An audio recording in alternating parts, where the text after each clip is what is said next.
ரத்தினவாணி சமுதாய வானொலி வழங்கும்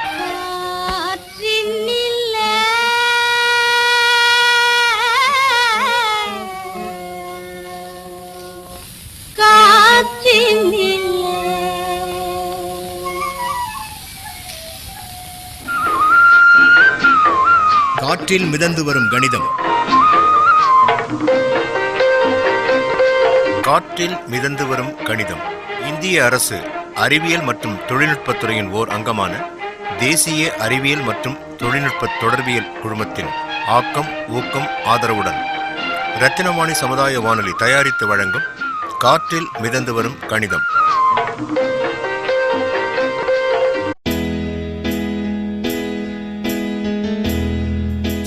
வணக்கம் நேயர்களே, இன்னைக்கு காற்றில் மிதந்து வரும் நிகழ்ச்சியில நாம இருக்கிற இடம் சிட்கோ. இந்த சிட்கோ பகுதியில வேலை செஞ்சுட்டு இருக்க தொழிலாளர்களை தான் நாம இன்னைக்கு சந்திக்க போறோம். என் பேர் கண்ணனுங்க. நான் +2 வரைக்கும் படிச்சிருக்கேன். ஒய்ஃபு பையன் 10th படிக்கிறேன். வேறு மாதம் அதே 15,000 வரும்.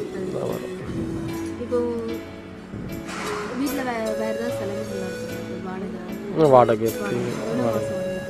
மாதம் 3,000 ரூபாய். 6,000 ரூபா 7,000 ரூபா வரும். கரண்ட் பில் யூஸ்வல் எல்லாத்துக்கும் போல தான். ஆமாங்க. வேறு பெட்ரோல் எக்ஸ்பென்சஸ் அதில் மந்த்லி ஒரு 10,000 வரும். கம்பெனி செலவு பார்த்தீங்கன்னா பெட்ரோல் செலவு 1,000 வரும். இப்போ பார்த்தீங்கன்னா இப்போ உங்கள் பையன் 10th படிச்சுட்டு தான் இல்லை ஒரு 2 இயர்ஸ் இல்லை ப்ரெசன்டேஷன் முடிச்சு அது வந்து காலேஜ். ஆமாங்க. ஸோ இப்போ மேற்படிப்புக்காக நாங்கள் வந்து இதுக்காக சேமிச்சு இல்லைங்க, இது வரைக்கும் சேமிக்கல, இனிமேல் தான். இப்போ மாதம் உங்கள் வருமானத்தில் வந்து சேமிப்பு அப்படின்னு சொல்லிட்டு எவ்வளோ இது வரைக்கும் பண்ண முடியல. ஆமாம், ஏன்னா பிஸ்னஸ் அந்த மாதிரி போயிட்டுருக்கு இதெல்லாம். இப்போ வந்து நீங்கள் பட்ஜெட் போட்டு தான் மளிகை இப்போ வீட்டில் வந்து ஆமாம். இல்லை நம்ம வந்து சம்பளம் வாங்குறோம் இதுக்கு நல்லா கொடுக்குறோம் அப்படின்னு சொல்லிட்டு எல்லாம் கொடுத்தது போக இருக்கிறது செலவு பண்ணுறோம், அப்படி தான் பண்ணிட்டு. நீங்கள் வந்து உட்காந்து மாத கடை என்ன முதல்ல சம்பளம் வாங்கின உடனோ இல்லை மாத கடைசியோ வந்து உட்காந்து கணக்கு பார்த்துக்கலாம். இந்த மாதம் இதுக்கு இவ்வளோ ரூபா செலவு பண்ணிருக்கோம், இந்த இதுக்கு இவ்வளோ தவிர கொடுத்துருக்கோம், மீதி இவ்வளோ இருக்குது பார்த்துருக்கோம். அப்ராக்சிமேட்டாக தான், பர்ஃபெக்டாக அப்ராக்சிமேட்டாக உங்களுக்கு அதில் வந்து ஏதாவது ஏற்று இருக்குது நீங்கள் வந்து வரவுக்கு அதிகமாக செலவு பண்ணுறோம் அப்படின்னு சொல்லி இருக்குது. கண்டிப்பாக இருக்குங்க. இதை வந்து நம்ம எப்படி குறைக்கிறது அப்படின்னு யோசிச்சிருக்கேன், நான் செய்ய முடியல. உங்களுக்கு எந்த இடத்துல வந்து கணக்கில் வந்து எந்த இடத்துலனா எப்படி சொல்கிறதுங்க, வந்து எந்த இடத்துல வந்து கணக்கை பயன்படுத்தும்போது உங்களுக்கு அது கம்பெனியில் ஒர்க் பண்ணும்போது தான். ஒர்க் பண்ணும்போது வேறு என்ன வேறு அதான் நீங்கள் சொல்கிற மாதிரி இன்ட்ரெஸ்ட்டு கால்குலேட் பண்ணும்போது.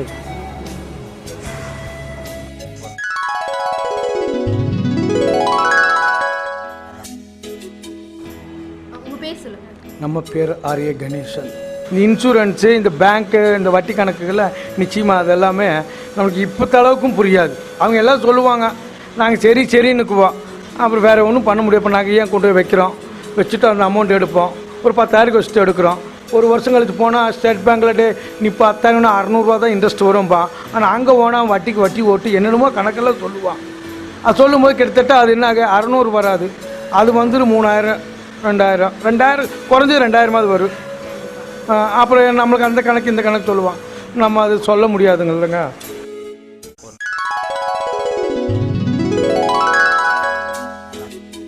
நாங்கள் பேர் சொல்லுங்கண்ணா. நாகராஜன். ஓகே, நீங்கள் எங்கே ஒர்க் பண்ணிகிட்ருக்கீங்க? நான் இங்கே சிட்கோவில் மெஸ் வச்சுருக்கேங்க. ஓகேண்ணா. வீட்டில் எல்லாம் என்ன? வீட்டில் ஒய்ஃபு 2 பெண் குழந்தை இருக்காங்க.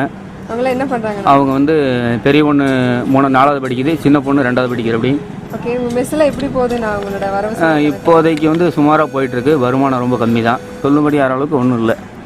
அது எப்படி நீங்கள் மேனேஜ் பண்ணுறீங்க? அது கொஞ்சம் கஷ்டமான சூழ்நிலை தான். இப்போது ஐட்டமெல்லாம் வாங்கி போட்டு ஒரு நாளைக்கு பண்ணுறது வந்து இப்போ ரொம்ப கஷ்டமான சூழ்நிலையாக தான் இருக்குது. வரவுக்கு செலவு கரெக்டாக இருக்குது.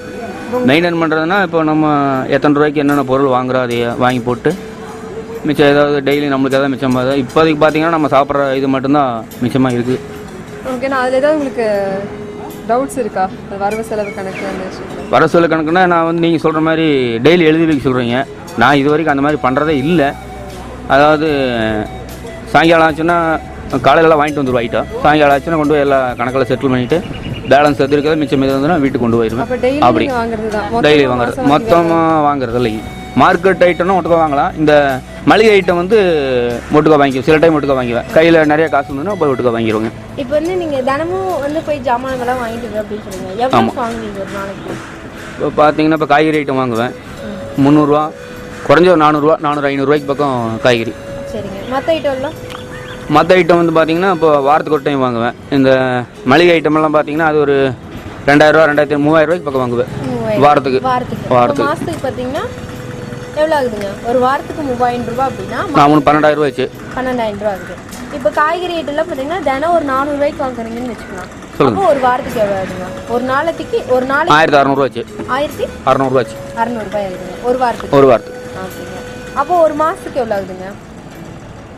1600 16 × 4 16 × 4 சரி 1000 ரூபாய் வச்சோம்னா 30,000 வச்சு. என்ன 30,000 வச்சு ஒரு நாளைக்கு 1000 ரூபா.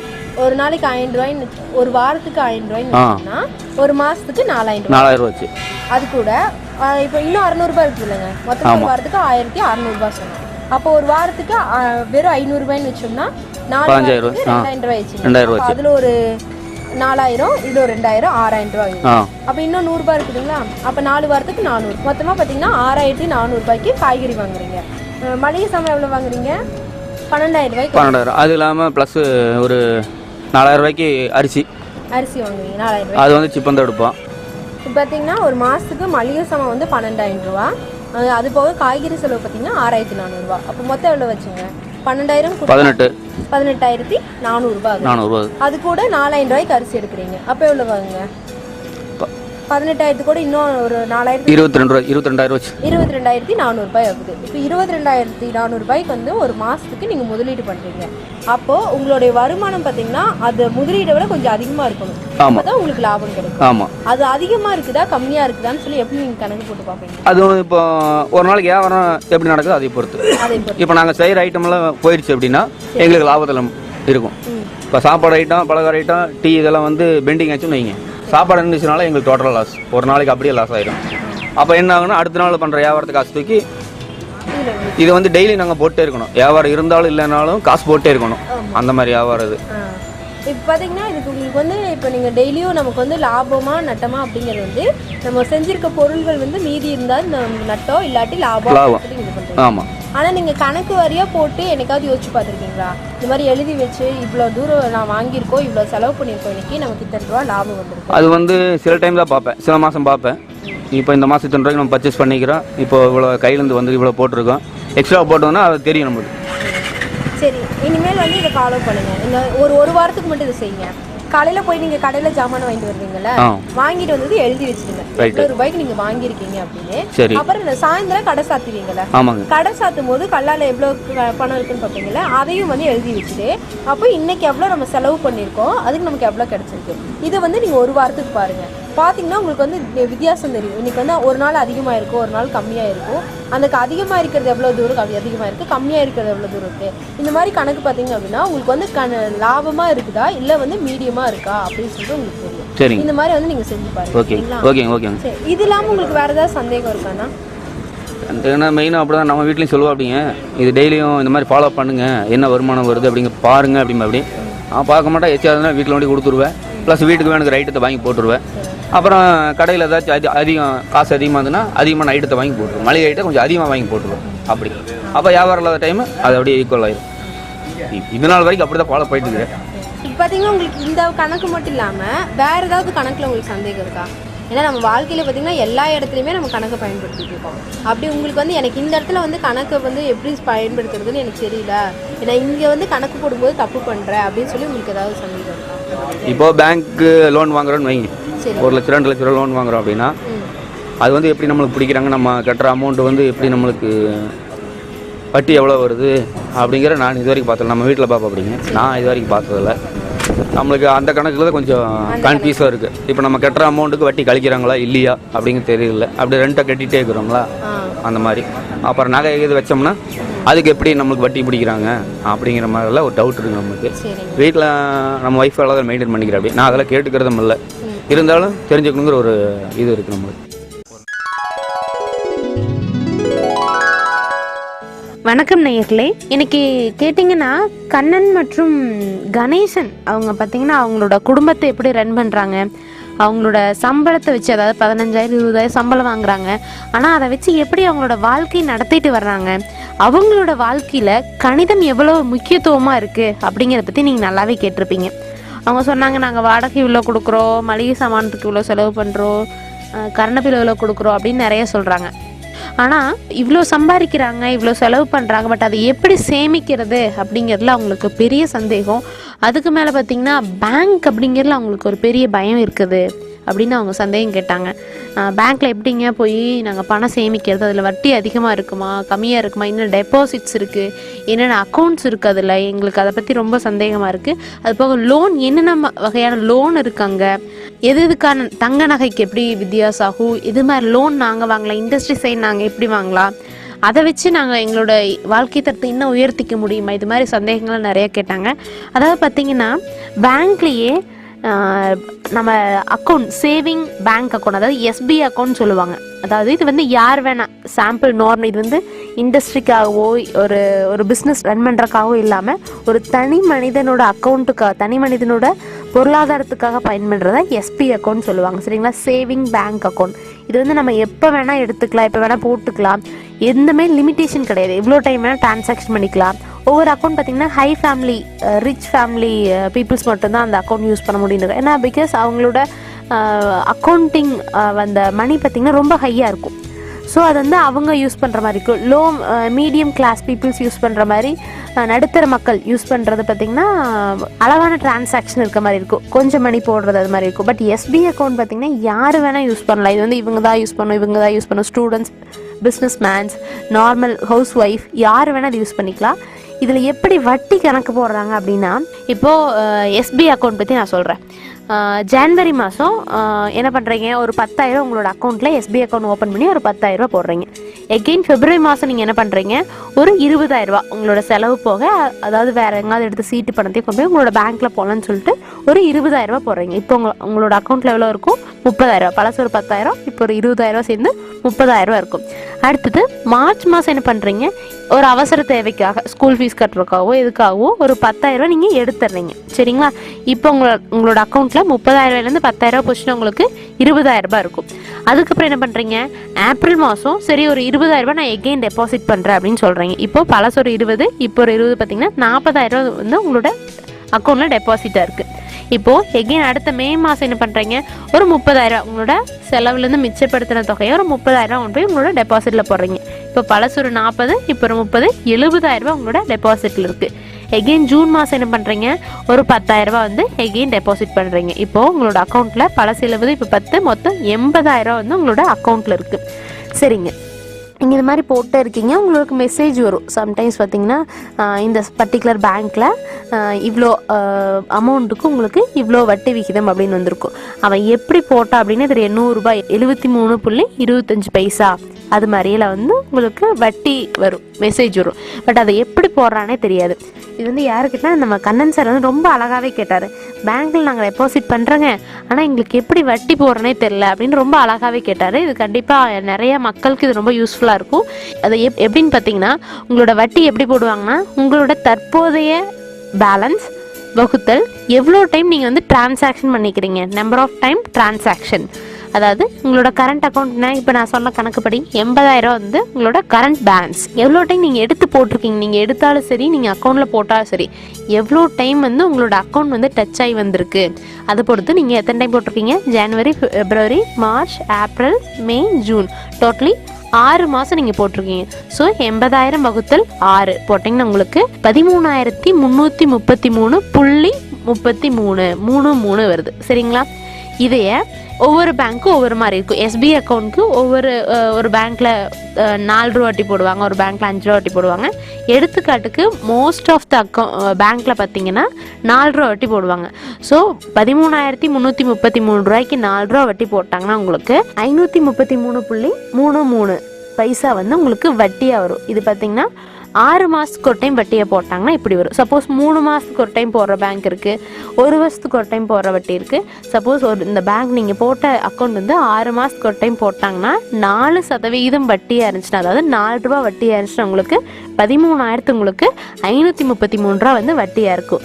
ஸோ 6 மாதத்துக்கு அப்புறம் உங்களோட பேங்க்கில் எவ்வளோ பேலன்ஸ் இருக்குன்னா, உங்களோட சேமிப்பு தொகை 80,000, அது கூட ஒரு 533.33, அதாவது 80,533 ரூபா வந்து தோராயமாக உங்களோட அக்கௌண்ட்டில் இருக்கும். இது பார்த்திங்கன்னா எஸ்பி அக்கௌண்ட்டுக்கு மட்டும் இப்படி. சரிங்க, எஸ்பி அக்கௌண்ட் நீங்கள் சொன்னீங்க. அதாவது எஸ்பி அக்கௌண்ட்னா இப்போ சுருக்கமாக சொல்கிறேன். எஸ்பி அக்கௌண்ட்டா என்னென்னா, மொத்தம் உங்களோட தற்போதைய சேமிப்பு தொகை வகுத்தல் எவ்வளோ டைம் நீங்கள் டிரான்சாக்ஷன் பண்ணியிருக்கீங்க, எவ்வளோ டைம் எடுத்து போட்டிருக்கீங்க, அந்த ரெண்டையும் வகுத்தீங்கன்னா அதற்கான தொகை. அது கூட நீங்கள் என்ன பண்ணணும், 4% பேங்க்கை பொறுத்து. இப்போ எடுத்துக்காட்டுக்கு 4% நீங்கள் பெருக்குனீங்கன்னா உங்களோட வட்டி தொகை வந்து கிடைச்சிரும். சரிங்களா? இது வந்து என்னென்னா எஸ்பி அக்கௌண்ட்கான வட்டி தொகை எப்படி போடுறதுக்கான ஒரு சுருக்கம். அடுத்ததான் நம்மளோட கணேசன் சார் கேட்டார். அவரோட வாழ்க்கை முறையை பற்றி அழகாக சொன்னார். நாங்கள் இப்படியெல்லாம் நான் என்னோடய குடும்பத்தை ரன் பண்ணிட்டுருக்கேன், என்னோட குடும்பம் இப்படி. அவரோட அழகான வாழ்க்கையிலே கணிதம் வந்து ரொம்பவே முக்கிய இடத்த வச்சுருக்கு. அதில் பார்த்திங்கன்னா அவர் ஒரு ரொம்ப யூஸ்ஃபுல்லான ஒரு டவுட் கேட்டார். என்ன பார்த்திங்கன்னா, என்னங்க டெபாசிட் இருக்குது, பேங்க்கில் டெபாசிட்னு சொல்கிறாங்க, என்னென்ன டெபாசிட்ஸ் இருக்குது அப்படின்னு கேட்டார். இப்போ பார்த்திங்கன்னா நான் எக்ஸாம்பிள் ஒரு 2 டெபாசிட் சொல்கிறேன். ஆர்டி டெபாசிட்னு சொல்லுவாங்க, தென் ஃபிக்ஸ்டு டெபாசிட் அப்படின்னு சொல்லுவாங்க. அதாவது ஆர்டி டெபாசிட் அப்படிங்கிறது, அதாவது எப்படி நீங்கள் சீட்டு போடுவீங்க அது மாதிரி ஒரு சம்திங், ஒரு குறிப்பிட்ட தொகையை, உங்களால் முடிஞ்ச தொகையை மாதம் குறிப்பிட்ட தேதியில் கொண்டு போய் உங்களோட அக்கௌண்ட்டில் நீங்களே செலுத்திக்கிறது. சரிங்களா? இந்த அக்கௌண்ட்டில் நீங்களே போட்டுட்டு அதற்கான வட்டி தொகை பேங்க் வந்து உங்களுக்கு வட்டியை கொடுப்பாங்க. அது போகவே உங்களோட கணக்கிலிருந்து நீங்களே லோன் எடுத்து அந்த லோனுக்கான வட்டி தொகை உங்களுக்கு நீங்களே கட்டிக்கலாம். அதாவது எடுத்துக்காட்டுக்கு இப்போது டிசம்பர் மாதம் ஒரு 2014 டிசம்பர் மாதம் நீங்கள் என்ன பண்ணுறீங்க, ஒரு 10,000 ரூபாய் உங்களோட அக்கௌண்ட்டில் போடுறீங்க. நீங்கள் என்ன பண்ணுறீங்க, மாதம் என்னோட குடும்ப செலவு போக ஒரு 2,000 ரூபாய், எடுத்துக்காட்டுக்கு ஒரு 2,000 ரூபாய் வந்து என்னோட அக்கௌண்ட்டில் போட முடியும் அப்படின்னு நினைக்கிறீங்க. சரிங்களா? அதுக்காக என்ன பண்ணுறீங்க, மாதம் ஒரு 10ஆம் தேதி ஒரு 15ஆம் தேதி மாதம் ஒரு அக்கௌண்ட்டில் 2,000 போட முடியும் அப்படின்னு எடுத்துக்காட்டுக்கு நினச்சிக்கிறீங்க. சரிங்களா? இப்போ உங்களால் ஒவ்வொருத்த நாள் 2,000 முடியும், ஒருத்த நாள் 500 ரூபாய் முடியும், ரொம்ப குறைஞ்சபட்ச தொகையோ ஒருத்த நாள் 1000 ரூபாய் முடியும். ஸோ உங்களால் எவ்வளோ முடியுமோ அவ்வளோ போகிறேன். எடுத்துக்காட்டுக்கு நான் 2,000 ரூபான்னு வச்சுக்கிறேன். சரிங்களா? ஃபஸ்ட்டு என்ன பண்ணுறீங்க, ஜனவரி மாதம் ஃபஸ்ட்டு டெபாசிட் என்ன பண்ணுறீங்க, 10,000 ரூபா. அடுத்தது ஜனவரி மாதம் என்ன பண்ணுறீங்க, செகண்ட் டெபாசிட் என்ன பண்ணுறீங்க, 2,000 ரூபாய் போடுறீங்க. இப்போ உங்களோட அக்கௌண்ட்டில் 12,000 இருக்குது. அதே மாதிரி ஒவ்வொரு மாதமும் என்ன பண்ணுறீங்க, ஒரு 13 மாதத்துக்கு, அதாவது மொத்தம் ஒரு டிசம்பர் மாதத்தில் ஸ்டார்ட் பண்ணி அடுத்த டிசம்பர் மாதம் வரைக்கும் மாதம் 2,000 ரூபாய் போட்டு உங்களோட டிசம்பர் மாதம் 2015ஆவது வருஷம், சரிங்களா, 2014ஆவது வருஷம் ஸ்டார்ட் பண்ணது உங்களுக்கு 2015ஆவது வருஷம் முடிக்கும் போது உங்களுக்கு 34,000 வந்து உங்களோட அக்கௌண்ட்டில் இருக்குது.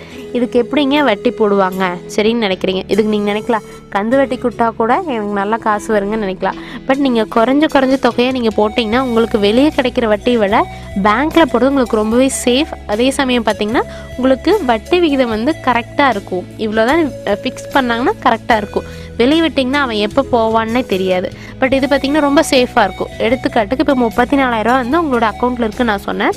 அதுக்கு இன்ட்ரெஸ்ட் எப்படி போடுவாங்கன்னா, ஆர்டி டெபாசிட்க்கு மோஸ்ட்லி எல்லா பேங்க்லேயும் 9% வட்டி போடுவாங்க, அதாவது 9 ரூபா வட்டி. சரிங்களா? இப்போது அதை எப்படி போடுவாங்கன்னா, உங்களோட மொத்த கணக்கு தொகை பெருக்கல் உங்களோட வட்டி தொகை 34,000 உங்களோட கரண்ட் பேலன்ஸ் பெருக்கல் உங்களோட வட்டி தொகை 9 ரூபா. சரிங்களா? அதாவது 9% போட்டிங்கன்னா உங்களுக்கு 3,060 ரூபாய் வருது. சரிங்களா? வருஷத்துக்கு உங்களுக்கு 34,000 ரூபாய்க்கு உங்களுக்கு எவ்வளோ கிடச்சிருக்குன்னா 3,060 ரூபாய் வந்து உங்களுக்கு வட்டி தொகை. ஸோ உங்களோட டிசம்பர் மாதம் உங்களோட அக்கௌண்ட்டில் எவ்வளோ ஆட் ஆகுனா 34,000, அது கூட ஒரு 3,060 ரூபா வந்து உங்களுக்கு வட்டி தொகையை சேர்ந்து உங்களோட அக்கௌண்ட்டில் மொத்தமாக 37,060 ரூபாயாக சேர்ந்துடும். அடுத்ததான் இன்னொரு டெபாசிட், ஃபிக்ஸ்டு டெபாசிட், எஃப்டி டெபாசிட்னு சொல்லுவாங்க. சரிங்களா? ஃபிக்ஸ்டு டெபாசிட் அப்படிங்கிறது என்னென்னா, சப்போஸ் திடீர்னு ஒரு கார்டு எடுத்துருக்கீங்க, ஏதாவது ஒரு அமௌண்ட் உங்களுக்கு ஒரு பல்காக ஒரு அமௌண்ட் வந்திருக்கு. சரிங்களா? எடுத்துக்காட்டுக்கு ஒரு 1,00,000 ரூபா வச்சுக்கலாம். சரிங்களா? 1,00,000 ரூபா வந்திருக்கு. நீங்கள் என்ன பண்ணுறீங்க, சரி ஜனவரி மாதம் ஒரு 1,00,000 ரூபா போட்டு வச்சுறீங்க உங்களோட அக்கௌண்ட்டில். பட் என்ன பண்ணுறீங்க, ஏதாவது ஒரு அவசர தொகைக்காக யாராவது கடன் கொடுக்கணும், எதுக்காகவோ எனக்கு வந்து என்னோட அக்கௌண்ட்ல இருந்தே ஒரு 50,000 ரூபாய். பட் நீங்கள் என்ன பண்ணணும்னா, இது நீங்கள் போட்ட சப்போஸ் ஜனவரி மாதம் போட்டால் அதுக்கு ஒரு குறிப்பிட்ட நாள் இருக்குது. ஜனவரி மாதம் போட்டால் அடுத்த நவம்பர் மாதம் தான் நான் எடுப்பேன் அப்படின்னு நினச்சிட்டு நீங்கள் சைன் பண்ணி போடுவீங்க. சப்போஸ் சைன் பண்ணி போட்டுட்டு பட் என்னால் எனக்கு அவசர தொகை என்னோட இதுலேருந்து வேணும் அப்படின்னு நினச்சிங்கன்னா அது வந்து எடுத்துக்காட்டுங்க நீங்கள் எடுத்துக்கலாம். உங்களோட ஃபிக்ஸ்டு டெபாசிட் தான், பட் உங்கள்கிட்ட இருந்தே நீங்களே லோன் வாங்கிக்கிறீங்க. சரிங்களா? ஸோ அதாவது 50,000 லோன் வாங்கிடுறீங்க. சரிங்களா? 1,00,000 ரூபா போடுறீங்க, அதுலேருந்து 50,000 வந்து கடன் தொகையை உங்களோட அக்கௌண்ட்லேருந்து எடுக்கிறீங்க. அதுக்கு 9% வந்து வட்டி போடுறாங்க. இதுக்குன்னா 6 மாதத்துக்கு 9% போடுறாங்க. 6 மாதம் நான் திருப்பி கொடுத்தேன்னு சொல்லிட்டு 9%, 50,000 ரூபாய்க்கு 9% வட்டி போட்டிங்கன்னா உங்களுக்கு 4,500 ரூபாய் வரும். ஸோ உங்களோட கரண்ட் அக்கௌண்ட் பார்த்தீங்கன்னா 50,000 ரூபா வந்து நீங்கள் எடுத்துட்டீங்க. உங்களோட அக்கௌண்ட்டில் 50,000 ரூபா இருக்குது. இந்த 50,000 ரூபாய்க்கு வட்டி வந்து நீங்கள் கண்டிப்பாக கட்டணும். அது வந்து 4,500 ரூபாய். ஸோ 54,500 வந்து உங்களோட அக்கௌண்ட்டில் இருக்குது. இதுக்கு இந்த 50,000 ரூபாய்க்கு வந்து பேங்க் வந்து உங்களுக்கு, ஏன்னா பேங்க்கில் நீங்கள் சேவ் பண்ணியிருக்கீங்க, ஸோ என்ன பண்ணுவாங்க, அவங்க வந்து உங்களுக்கு வட்டி போடுவாங்க. அது சேம் 9% வட்டி. சரிங்களா? 50,000 ரூபாய்க்கு 9% வட்டி போட்டோன்னா முதலே பார்த்தோம் 4,500 ரூபாய். ஸோ ஃபஸ்ட் எவ்வளோ அக்கௌண்ட்டில் இருக்குங்க 50,000. அதுக்கு நீங்கள் கொடுக்க வேண்டிய செலுத்த வேண்டிய வட்டி பார்த்தீங்கன்னா 4,500. பேங்க் உங்களுக்கு கொடுக்க வேண்டிய வட்டி பார்த்தீங்கன்னா 4,500. மொத்தம் 59,000 வந்து உங்களோட அக்கௌண்ட்டில் இருக்கும். ப்ளஸ் நீங்கள் வந்து என்ன பண்ணியிருக்கீங்க, லோன் எடுத்திருக்கீங்க. சப்போஸ் நீங்கள் அதை கட்ட முடிஞ்சால் நீங்கள் என்ன பண்ணலாம், அந்த 50,000 ரூபாய் கட்டி நீங்கள் ஒரு பழசுற 59,000 இது கூட சேர்ந்து 50,000 சேர்ந்து எடுத்து 1,09,000 ரூபாய் எடுத்தால் எடுத்துக்கலாம். அதர்வைஸ் நீங்கள் என்ன பண்ணலாம், அது வேண்டாம் நான் என்னோட அக்கௌண்ட்லேருந்து தான் நான் எடுத்துட்டேன், ஸோ ப்ராப்ளம் இல்லை அப்படின்னு சொல்லிட்டு அந்த 59,000 மட்டும் நீங்கள் எடுக்கிறனால எடுத்துக்கலாம். இப்போ சுருக்கமாக சொல்கிறேன், எஃப்டி டெபாசிட் அப்படின்னு என்னென்னா, உங்களோட மொத்த பல்கான ஒரு அமௌண்ட்டை போட்டுட்டு அதுலேருந்து நீங்கள் லோன் வேணும்னு எடுத்துக்கலாம். அதுக்கான வட்டித்தொகை உங்களோட அக்கௌண்ட்டில் நீங்களே செலுத்திட்டு அதே சமயம் பேங்க் உங்களுக்கு வந்து வட்டி செலுத்தும். அதை வந்து நீங்கள் பல்காக நீங்கள் எப்போ எடுக்கணுமோ அப்போ எடுத்துக்கலாம். இது வந்து ஃபிக்ஸ்டு டெபாசிட் வந்து ஒரு பெரிய தொகைக்கு உங்கள்கிட்ட இருந்துச்சுன்னா சேமிக்கக்கூடிய ஒரு அக்கௌண்ட். இதே மாதிரி ஆர்டி டெபாசிட் அப்படின்னு என்னென்னு பார்த்தீங்கன்னா, மாதம் ஒரு குறிப்பிட்ட தொகை வந்து உங்களோட அக்கௌண்ட்டில் சேர்த்திட்டே இருக்கணும். அதுக்கான வட்டி தொகை வந்து பேங்க் உங்களுக்கு கொடுக்கும். அந்த வட்டி தொகையும் உங்களோட செலுத்திய தொகையும் சேர்ந்து உங்களோட அக்கௌண்ட்டில் சேரும். இதான் வந்து ஆர்டி டெபாசிட். ஃபிக்ஸ்டு டெபாசிட்னா பெரிய அமௌண்ட்டுக்கான வட்டி தொகையும் அதுலேருந்து லோனும் நீங்கள் எடுத்துக்கலாம். இதை வந்து ஃபிக்ஸ்டு டெபாசிட். எனவே நேயர்களே, இன்னைக்கு கண்ணன் சார் கேட்ட சந்தேகத்திலிருந்தும் கணேசன் சார் கேட்ட சந்தேகத்திலிருந்தும் எல்லாத்துக்கும் ஒரு நல்ல விஷயம் தெரிஞ்சிருக்கு. அதாவது பேங்கை பற்றி ஒரு சின்ன விஷயங்கள் நம்ம தெரிஞ்சுக்கிட்டோம். கண்டிப்பாக இது உங்கள் லைஃப்லையும் யூஸ்ஃபுல்லாக இருக்குன்னு நான் நம்புகிறேன். இப்போ நான் சொல்லி கொடுத்த இந்த விஷயம் உங்களுக்கு புரிஞ்சுதுங்களா? புரிஞ்சுதுங்க. இப்போ தெரிஞ்சுதுங்களா உங்களுக்கு? ஓகே, புரிஞ்சுதுங்க. கண்டிப்பாக புரிஞ்சது சொன்னதுக்கு ரொம்ப நன்றிங்க. உபயோகமாக இருக்குது. ஏன்னா நாங்கள் இத்தனை நாள் அந்த பேங்க் சமாச்சாரம் தான் ரொம்ப கன்ஃபியூஸாக இருக்கும். நாங்கள் போனாலே அந்த கணக்கு அந்த வட்டி இந்த இதுன்னு போட்டு அவங்க பாட்டை எழுதி கொடுத்துருவாங்க, நாங்களும் கட்டிட்டு வந்துடுறோம். ஆனால் இப்போ நீங்கள் சொன்னதுனால நம்ம உஷாராகிட்டு வருஷத்துக்கு ஒரு கால், இல்லைன்னா 6 மாதத்துக்கு ஒரு கால், அந்த அரையாண்டு முழாண்டு அப்போ கொண்டு போய் அந்த இன்ட்ரெஸ்ட்டை கட்டிட்டா நம்மளுக்கு அந்த நம்ம அசல் மட்டும் அப்படியே வட்டி ஓட்டுருப்போம். அது மாதிரி பண்ணிக்கலாம். அது வேணும் கரெக்ட். ரொம்ப நன்றி. இதுக்கு மேலேயும் இன்னும் பேங்க்கில் என்னென்ன deposits, RD deposit, fixed deposit தவிர என்னென்ன டெபாசிட்ஸ் இருக்குது, இது மாதிரி சேவிங்ஸ் இருக்குது, இது மாதிரி அக்கௌண்ட்ஸ் இருக்குது அப்படிங்கிறத பற்றி நம்ம நெக்ஸ்ட் எபிசோடில் கேட்கலாம். நேயர்களே, எல்லாத்தோட வாழ்க்கையிலையும் கண்டிப்பாக கணிதம் அப்படிங்கிறது பெரிய முக்கிய பங்கு வகிக்குது. பேங்க்கில் சும்மா நம்ம வீட்டில் மணி வச்சுட்டு இருக்கிறனா நமக்கு எந்த யூஸுமே இல்லை. சப்போஸ் நீங்கள் பேங்க்கில் போட்டிங்கன்னா கண்டிப்பாக அதுக்கான நம்மளோட நாட்டினோட பொருளாதாரம் வளரும். உங்களோட அக்கௌண்ட்டும் கண்டிப்பாக உங்களோட பணத்தினோட விகிதமும் கண்டிப்பாக அதிகரிக்கும். எனவே நேயர்களே, நீங்கள் வீட்டில் கொஞ்சம் அமௌண்ட் வச்சுருக்கிறத தவிர்த்துட்டு எவ்வளோ அமௌண்ட்டாக இருந்தாலும் அதில் பேங்க்கில் சேவ் பண்ணி வைங்க. அதுக்கான ப்ராசஸ் ரொம்ப ஈஸி. அதுக்கான வட்டி விகிதம் ரொம்ப நல்லாயிருக்கும். நமக்கு ரொம்பவே சேஃபாக இருக்கும். நன்றி நேயர்களே.